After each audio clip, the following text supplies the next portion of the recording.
오늘 말씀 보면은 예수님이 예루살렘에 입성하셔서 백성들의 환호를 받는 장면이 묘사되어 있습니다.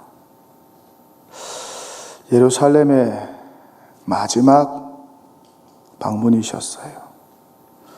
5일 후에 예수님은 우리를 대신하여서 우리의 죄짐을 지시고 골고다 언덕 위에서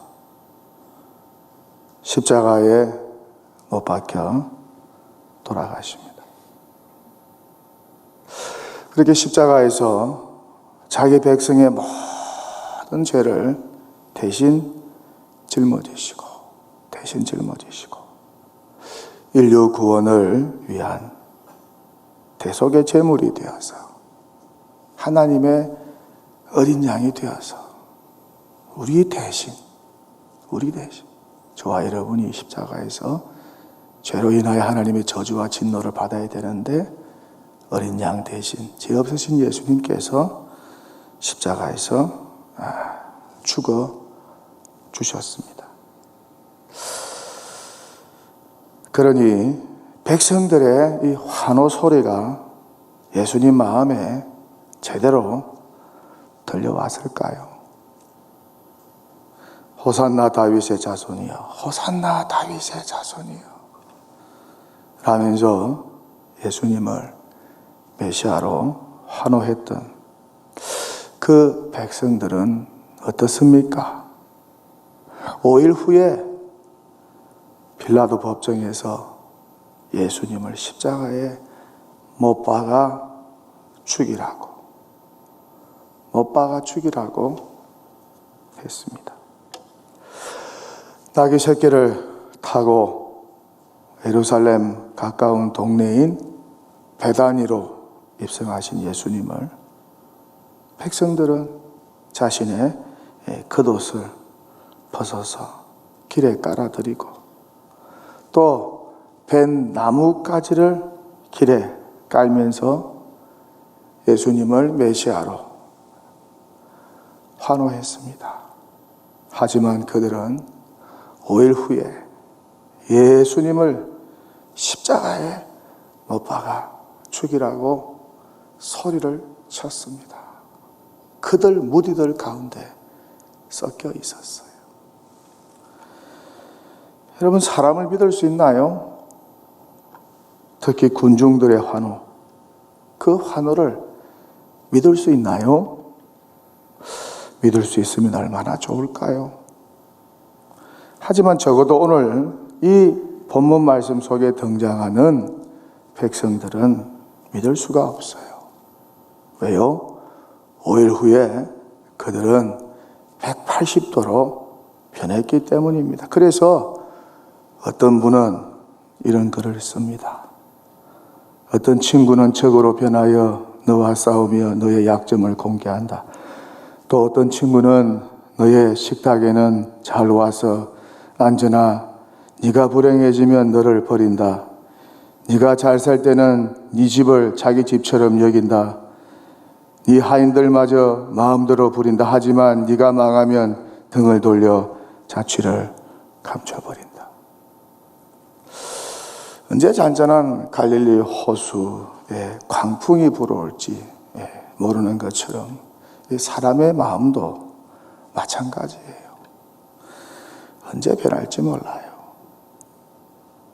그러니까 변치 않고 곁에서 있어주는 이들이 그렇게 고맙고 귀하고 감사한 것이죠. 그렇게 예수님을 환호하는 이들이 며칠 후에는 예수님을 죽이라고, 예수님을 십자가에 못 박아 죽이라고 소리를 쳤습니다. 그러니 사람들의 마음을 우리가 믿으려고 해도 의구심이 들 수밖에 없다는 것이죠. 어떠세요? 여러분에게 이런 경험이 있으신가요? 믿었던 사람들에게 배신을 당한 경험, 환호하던 이들이 나중에는 죽이려고 합니다. 뒤에서 음모를 꾸미고 비난을 하면서 쫓아내려고 합니다. 언제 우리가 알았냐고, 언제 우리가 사랑했냐고, 언제 우리가 그런 우정을 나누었냐고, 완전히 다른 사람으로 적이 되어서 나타날 때가 있어요. 그렇게 얼굴에 철판을 깔고 사는 이들이 있어요. 친구가 원수가 되고, 부부가 원수가 되고, 부모 자식이 원수가 되고, 교인들이 원수가 되고, 목사와 성도가 원수가 되고, 대통령과 백성이 원수가 되는 경우들이 역사 속에 비일비재합니다. 그러니 믿지 못할 것이 사람들의 마음이요, 군중들의 마음이 아닐까. 그래서 언제나 여론은 요동을 치는 것이죠. 언제는 좋았다가 언제는 나빴다가 도무지 종잡을 수가 없어요. 그것이 여론이요, 사람들의 마음이요, 백성들의 마음이지 않을까. 왜 이것을 예수님이 몰랐을까요? 예수님이 몰랐겠어요? 아셨죠? 왜 몰랐겠어요? 사역 초기부터 예수님은 사람들의 이런 이중적인 모습을 간파하셨어요. 그래서 처음부터 사람들의 마음이 악한 것을 아시고 절대 사람들에게 자신의 몸을 의탁하지 않으셨다는 것입니다. 저와 여러분도 사람에게 의지하다가 너무 믿다가 낭망하고 손해를 본 경우들 경험적으로 많잖아요. 나귀 새끼 타고 배단위로 입성하는 날도 아마 그랬을 것입니다. 저렇게 사람들이 나를 환호하지만 또 언젠가는 나를 배신할 것이다. 나를 죽이려고 할 것이다. 나를 십자가에 못 박으라고 할 것이다. 살인자 바라바를 풀어주고 예수를 못 박아 죽이라고 할 것이다. 이런 사실을 예수님이 왜 몰랐을까요? 알고 계시면서 베다니를 지나 예루살렘으로 입성하신 것이죠. 나귀 새끼를 타고 입성하셨어요. 그것도 빌린 것입니다. 빌린 거예요. 구약의 예언을 성취하기 위해서 메시아로 이 땅에 오신 예수님이 나귀 새끼를 타셨다. 스가랴 9장 9절입니다. 시온의 딸들아 크게 기뻐할지어라. 예루살렘에 따라 즐거이 부를지어라. 보라, 내 왕이 내게 임하시나니 그는 공의로우시며 구원을 베푸시며 겸손하여서 나귀를 타시나니 나귀의 작은 것 곧 나귀 새끼니라. 사실 이 장면을요, 묵상해 보면은 굉장히 우스운 장면입니다. 정말 어울리지 않는 장면 같아요. 왜 그렇습니까? 인간의 몸을 입고 이 땅에 오신 하나님께서 나귀 새끼를 타고 예루살렘에 입성하셨다는 거예요. 그렇게 하나님의 아들이신 분이, 그 예수 그리스도께서 말도 아닌, 나귀도 아닌 나귀 새끼를 타고 예루살렘에 입성하셨다? 이 얼마나 어울리지 않고 우스꽝스러운 장면인지 몰라요. 그렇지 않겠어요? 로마의 황제는 황금마차를 타고 친위대를 거느리고 웅장한 음악과 함께 화려하게 당당하게 입성을 하죠.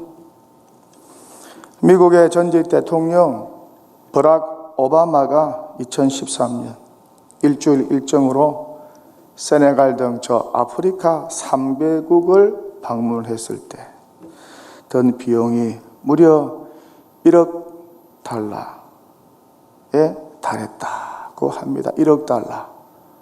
뭐 쉽게 말하면 우리나라 돈으로 1,200억 원이 들었다고 합니다. 미 해군 항공모함과 상륙함이 동원이 되고 특수 통신 장비가 장착된 퍼레이드용 방탄 리무 14대가 동원이 되고, 그리고 차량 56대도 실어 날랐다고 합니다. 오바마 가족이 묵은 호텔에 설치할 방탄유리까지 공수했다고 합니다. 또 규모의 차이가 있지만은 우리나라 대통령은 한 번 해외 순방의 평균 한 나라에 20억 원 이상을 쓴다고 합니다. 영국의 엘리자베스 여왕은 돈을 많이 쓰기로 유명하죠. 그녀는 해외 순방길에 자신의 병기까지 가지고 간다. 남들 쓰는 병기 더러우니까 내 병기까지 비행기에 실어서 가지고 간다. 그런데 예수님은, 만왕의 왕이신 예수님, 창조주 여호와 하나님, 인간의 몸을 입고 이 땅에 오신 예수님은 예루살렘을 입성하는데 고작 나귀도 아니고 나귀 새끼를 타고 입성하셨다는 거예요. 그 뭘 의미하겠습니까? 그 메시지가 주는 의미가 무엇인 것 같아요?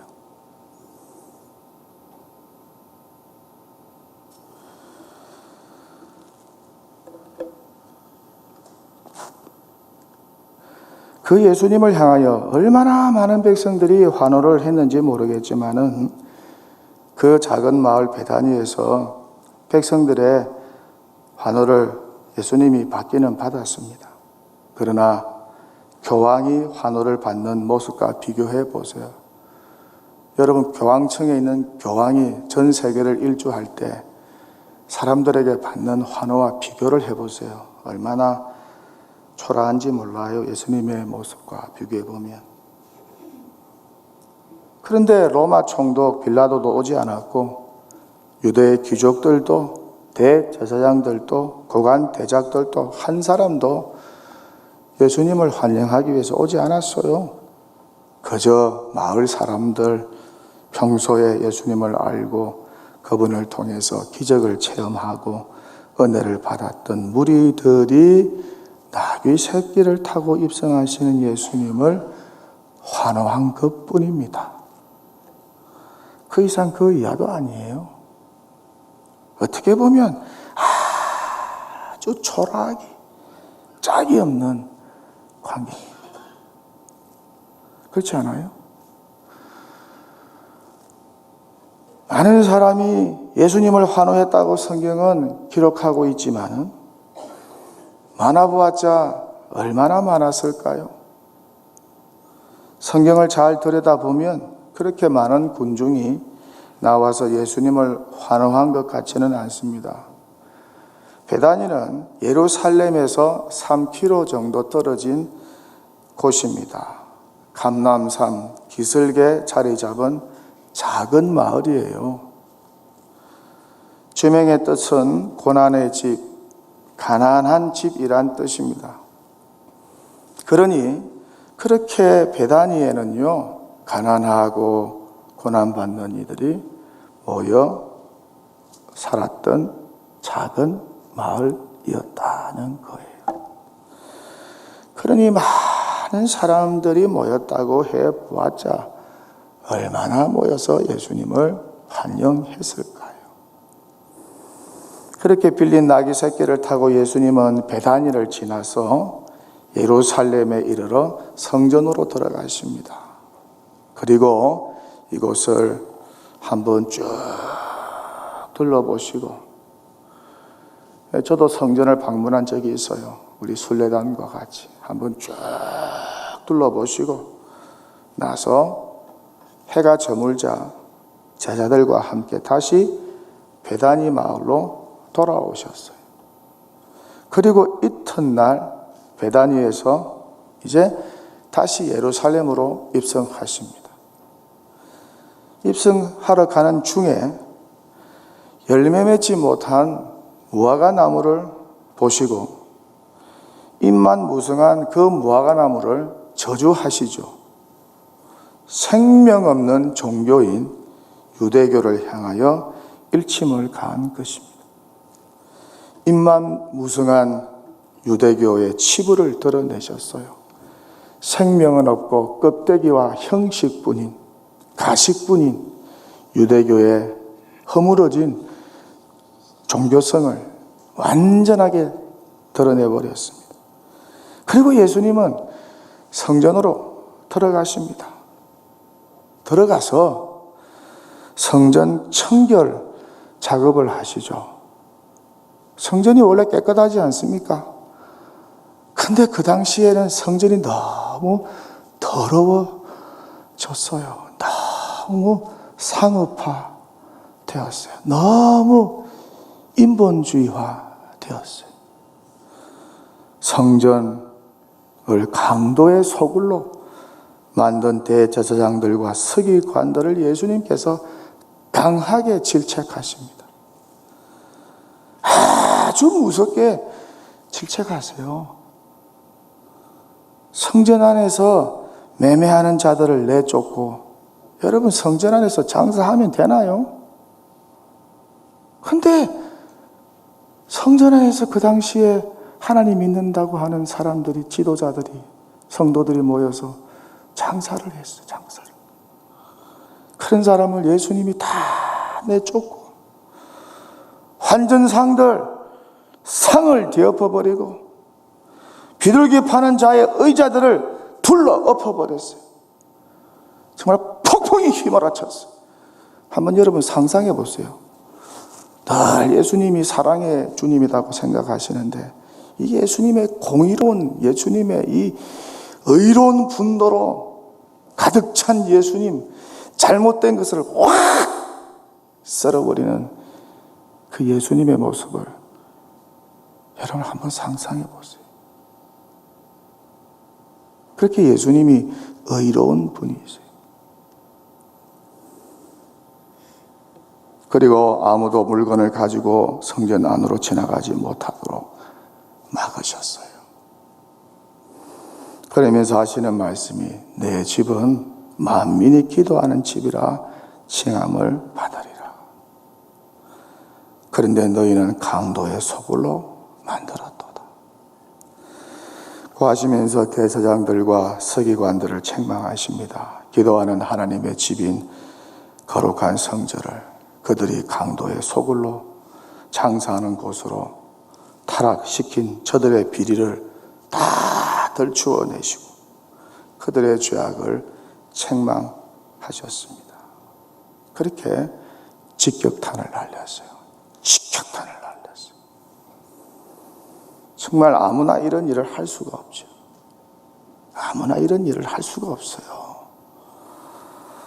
종교 권력과 정치 권력으로 똘똘 뭉친 권력자, 대제사장들과 서기관들 앞에서 일침을 가하는 것은, 그들의 잘못을 지적하는 것은, 그들의 잘못을 책망하는 것은 목숨을 내걸지 않고서는 할 수 없는 일이에요.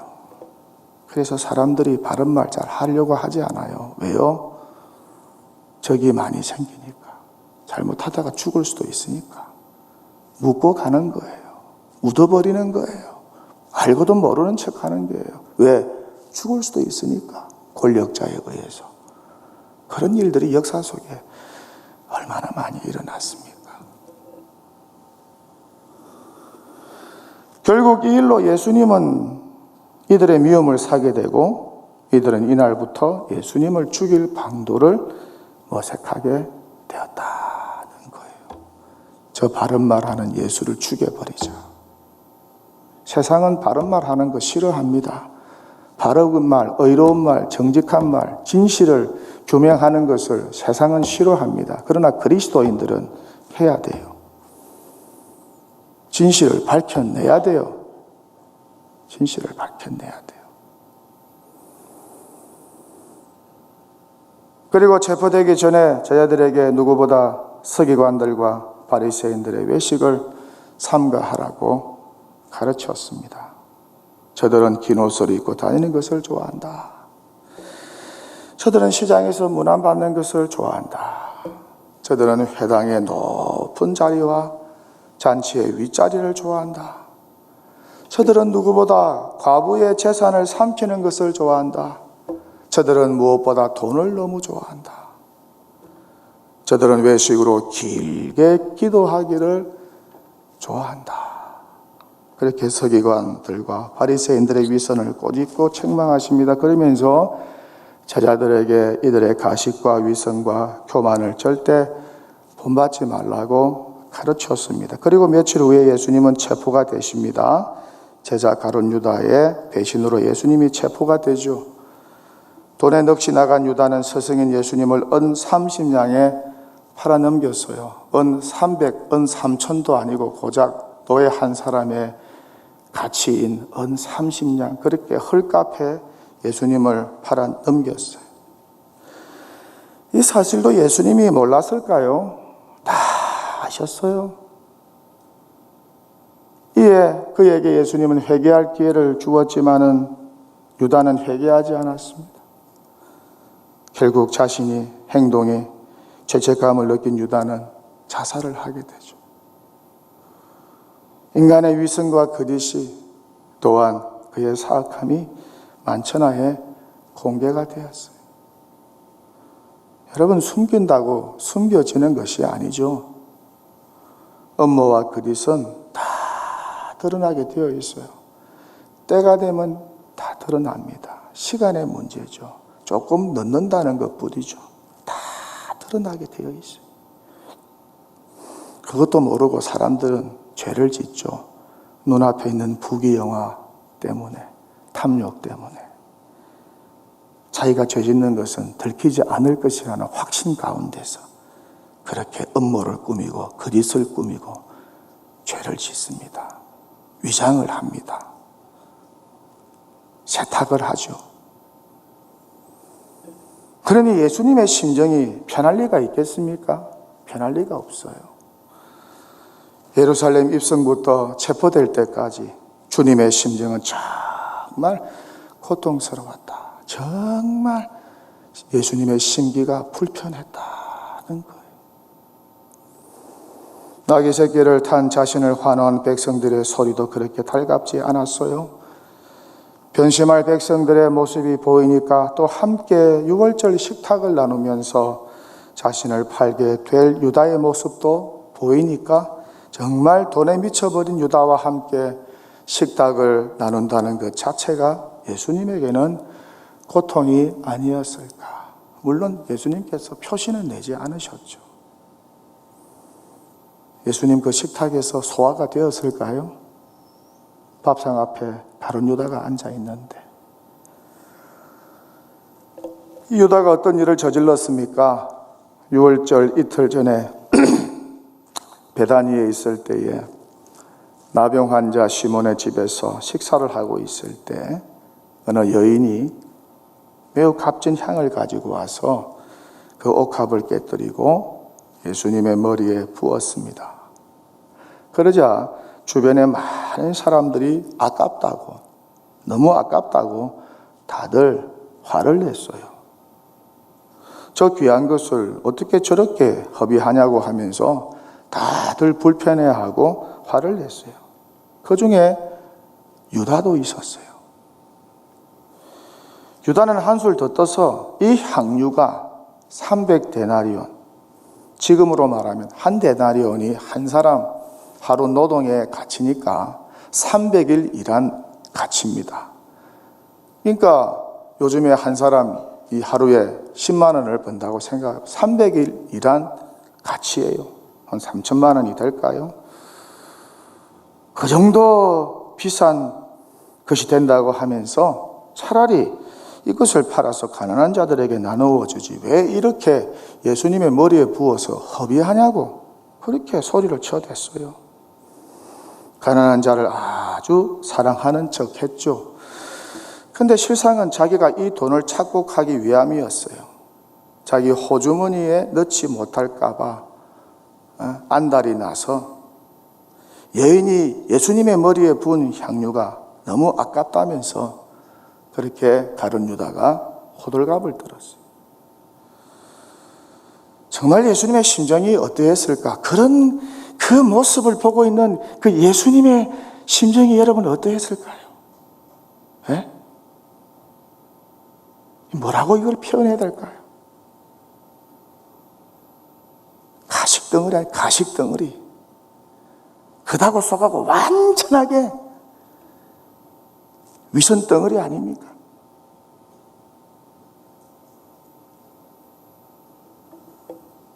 가룟 유다의 심정을 훤히 다 꿰뚫고 계셨는데 모른 척 하시는 예수님의 심정이 어떠했을까? 알고도 모르는 척하는 것이 더 힘들지 않습니까? 자식들의 실수를 눈 감아줄 때도 있고 친구들의 실수를 허물을 눈 감아줄 때가 있고 우리 교인들의 허물을 실수를 알고도 모르는 척 할 때가 있잖아요. 일부러 입을 닫고 있을 때가 있잖아요. 말하면 좋겠는데 말 못할 때가 있잖아요. 얼마나 답답할까요?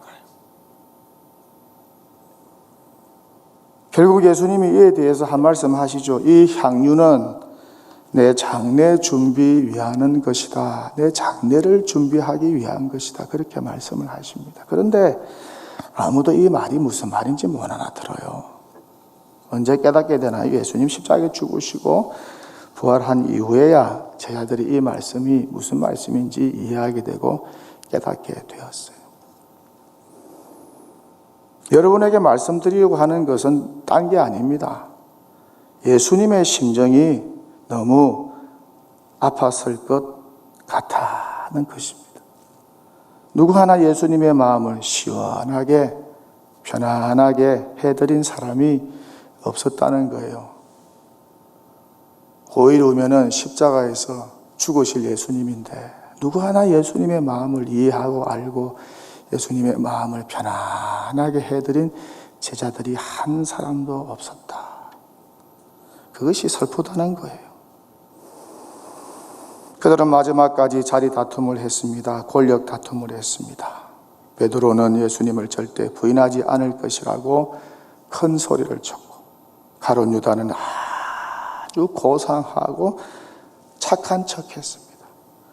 고작 나병 환자 시몬과 나더향을 가지고 주님의 머리에 부은 이 여인, 과거에는 좋지 못한 소문이 꼬리에 꼬리를 문 이 여인 외에 예수님의 마음을 편하게 해드린 이들이 아무도 없었다는 거예요. 그것이 슬프다는 거예요. 그래서 예수님은 편한 마음으로 예루살렘에 입성하지 못하셨다는 것입니다. 비록 빌린 나귀 새끼를 타고 베다니 마을 사람들의 환호를 받기는 했지만 메시아라고 어느 정도 인정을 받기는 했지만 대다수 유대인들은 예수님을 메시아로 인정하지 않았습니다. 예수님을 거부했습니다. 가까이에 있는 제자 중 하나는 예수님을 팔아넘겼습니다. 그리고 예수님을 환호하던 무리들은 며칠 후에 예수님을 십자가에 못 박아 죽이라고 소리를 질러 댔습니다. 대제사장들과 서기관들은 예수님을 죽일 방도를 꾸미고 있었습니다. 기도하는 집인 성전은 강도의 소굴로 전락해 버렸습니다. 이 모든 것들이 예수님의 심기를 불편하게 만들었다는 거예요. 예수님의 심기를 편안하게 해드리는 우리 동도교회 성도들 다 되시기 바랍니다. 교회를 좀 편안하게 해드리는 우리 동도교회 성도들 되시기를 바랍니다.